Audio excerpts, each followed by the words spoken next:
Olá, chegamos ao nosso quarto módulo. Vamos dar início à aula 1. Nele vamos conhecer um pouco do histórico, o objetivo, ferramenta que é o coração do nosso curso, o MChat. O MChat já teve uma origem lá atrás, em 1990, ele foi originado, tinha só o nome de chat, né? E foi criado por Simon Baron Cohen, uma equipe do Reino Unido, né? Foi a primeira tentativa de rastreamento em consultas pediátricas, mas tinha uma baixa sensibilidade. Então, foi criado por Diana, já com o nome de MChat, por Diana L. Hobbs, Deborah Fenn e Marianne Barton, e outros nos estudos publicados em 2001. O objetivo era permitir que pediatras ou profissionais de saúde realizassem uma triagem precoce de autismo em consultas de rotina, baseado no relato dos pais de uma forma que fosse prática.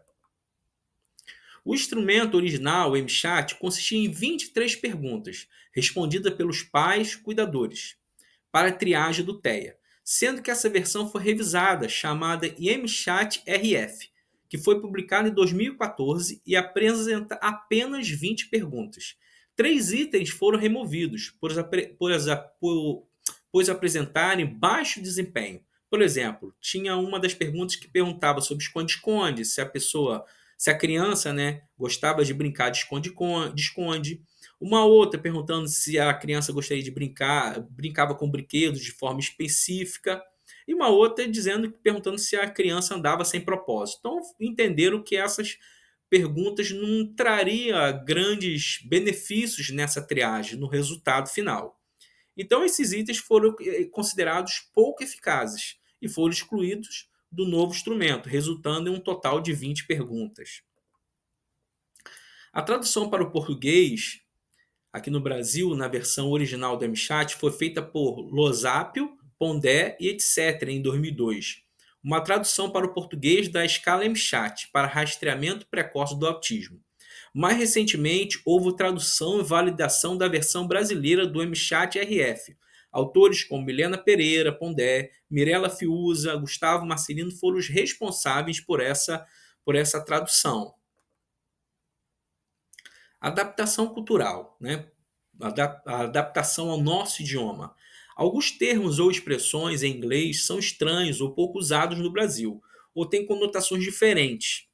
Nos estudos brasileiros, durante o pré-teste, alguns pais disseram que certas palavras não eram entendidas ou tinham sentido negativo, como disturbed, que quer dizer perturbada, ou babble, que significa balbuciar, e outras palavras. Então foram sugeridas algumas alterações para que adaptasse ao nosso contexto aqui no Brasil. Teve a validação, né, brasileira do MChat, como a gente acabou de informar agora. E o uso atual no Brasil é um instrumento de rastreamento precoce do autismo, como a gente vem falando em todas as aulas. Ela foi criada para identificar indícios do transtorno do espectro autista, o TEA, em crianças pequenas entre 16 e 30 meses. É um questionário simples que pode ser aplicado diretamente com pais ou cuidadores.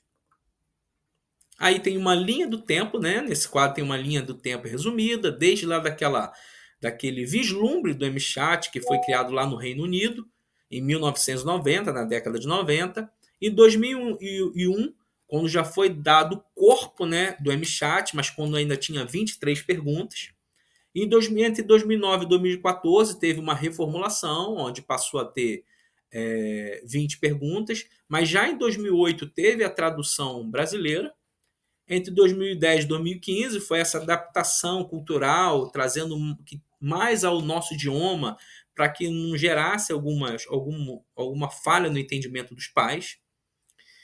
E entre 2018 e 2021 teve a validação brasileira, e a partir de 2022 o uso ampliado e nas políticas públicas principalmente.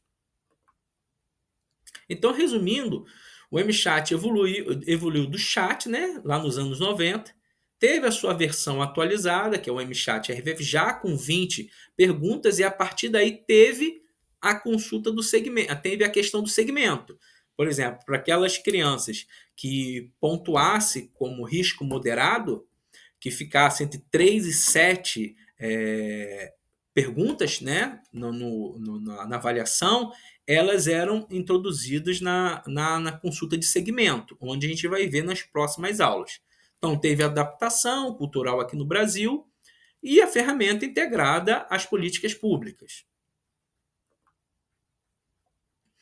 E então é isso. Foi uma aula curtinha, falando brevemente sobre histórico, revisando alguns conceitos que nós já vimos na aula passada e para garantir todo esse conhecimento sobre desenvolvimento, diagnóstico e classificação do TEA, fique bem fixado. Eu tenho uma última, mais importante tarefa para vocês: lembrar de fazer o nosso quiz. É muito importante que vocês realizem o quiz para dar seguimento a todo o curso. É um questionário rápido, como vocês já vêm vendo nas outras aulas, para testar o que você já aprendeu. Não tem nenhuma pergunta difícil, são perguntas bem didáticas, bem simples. O link para o quiz está sempre disponível na descrição do vídeo. É só clicar, responder e consolidar o aprendizado. Mais uma vez quero agradecer a paciência de vocês, a participação e nos vemos na próxima aula.